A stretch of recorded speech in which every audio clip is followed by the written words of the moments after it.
Bonjour, SPWMLS vous salue. Sokama SPL raconte l'histoire de l'Empire Luba. La suite. Les prémices de l'Empire, Mwamba Kongolo. Aujourd'hui, nous allons parler de l'instauration de l'inceste royal. Kongolo, dans sa puissance, va prendre pour épouse ses deux sœurs. Sa cour était désormais constituée de sa mère, de ses deux sœurs, de pères différents probablement. Voulait-il préserver le sang royal? On ne le sait pas. Mais des faits saillants. Les deux sœurs de Kongolo s'appelaient Bulanda et Mabela. Elles allaient souvent à la rivière. Et un jour, une rencontre fortuite avec un chasseur venu du sud, Maniema, et porteur d'une culture aristocratique plus raffinée, symbolisée par un comportement distingué, allait bouleverser la vie dans la cour de Kongolo. Ce chasseur, qui était aussi un prince, s'appelait Mbidi Kiloué. Émerveillées et séduites, les deux sœurs décidèrent de présenter ce beau chasseur à leur frère. Et ce dernier invita le chasseur à rester à la cour. Il lui permit même de partager son prestige royal. Il pouvait aussi partager le lit de ses deux sœurs incestueuses. En contrepartie, Mbidi Kiloué lui apprit les bonnes manières et certaines choses qui donnent à une cour de l'éclat. Pour créer une distance royale avec son peuple, le peuple ne devait pas voir le roi quand il se nourrissait, ni savoir quand il faisait ses besoins. Kongolo testa cela et constata qu'il en tirait encore plus de prestige. Mbidi Kiloué le conforta dans la légitimité du pouvoir au masculin. Finalement, avec Mbidi Kiloué à la cour, les deux sœurs tombèrent enceintes, chose qui n'était pas arrivée depuis le début du règne de Kongolo Mwamba. De toutes les façons, comme dans l'Empire Congo et le règne de la matrilinéarité, cela ne pose aucun problème. Les enfants appartiennent à l'oncle maternel, donc, dans ce cas précis, Kongolo Mwamba était gagnant.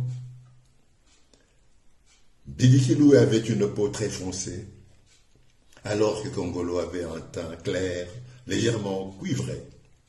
Avec l'annonce de l'arrivée des bébés, Kongolo Mwamba et Mbidi Kiloué s'ébrouillèrent. Chacun prétendait être le père des enfants qui allaient voir le jour. Mbidi Kiloué décida de quitter cette cour et de s'en retourner chez lui au sud, Maniema. Il prévient alors que si les enfants qui allaient naître étaient foncés comme lui, ils lui appartiendront, tandis que s'ils étaient clairs de peau, ils seront les enfants de Kongolo. Et en passant la frontière vers le grand Maniema, Mbidi donna des directives aux gardes. Si dans le futur, l'un des princes ou les deux du royaume de Kongolo manifestaient le désir de rejoindre le sud Maniema, s'ils sont foncés de peau, qu'on les laisse passer, ce sont ses fils. Et les deux sœurs virent ainsi partir leur prince charmant. Mais elles mirent au monde alors deux garçons. Le fils de Bulanda fut appelé Ilunga et celui de Mabela, Kisulu Malua. Après le départ de Mbidi Kiloué, Kongolo devint irascible et mauvais. Le pouvoir dans la solitude et l'absence de Mbidi Kiloué le rendit irascible. Il continua cependant à agrandir son empire pendant que ses enfants grandissaient. Ilunga était très adroit et en grandissant, sa peau devint plus foncée. Il était athlétique comme son vrai père, Mbidi Kiloué.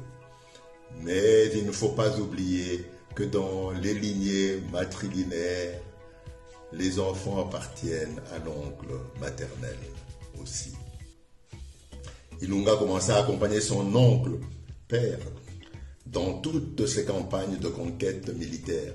Il était vaillant au combat et il finit par conquérir le titre de Kalala, qui signifie général en chef. On l'appela désormais Kalala Ilunga. Après cela, il se mit à gagner des batailles pour son oncle, Kongolo Mwamba. Son prestige prit de plus en plus d'ampleur auprès des combattants. Kongolo était fier de son fils-neveu au départ. Lui qui était fier au départ commença petit à petit à être agacé, à devenir un petit peu jaloux.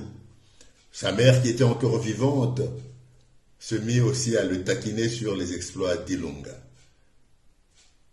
Le Kongolo, qui avait jadis conquis le pouvoir grâce à ses qualités sociales, grâce à ses capacités à guérir les malades et grâce à toutes les qualités qui préservent une société pour lui permettre d'aller de l'avant. Le Kongolo, qui avait appris à ses congénères la maîtrise de la foudre, était désormais très loin. C'est par lui que les chefs Luba portent toujours deux anneaux appelés par les noms de deux fondateurs de l'empire de l'unité Luba. Chimbale Banda, anneau représentant la femme, et Kongolo, anneau représentant le mâle. C'était Sokam SBL depuis Bruxelles. SPWMLS vous raconte l'histoire de l'empire Luba. À bientôt.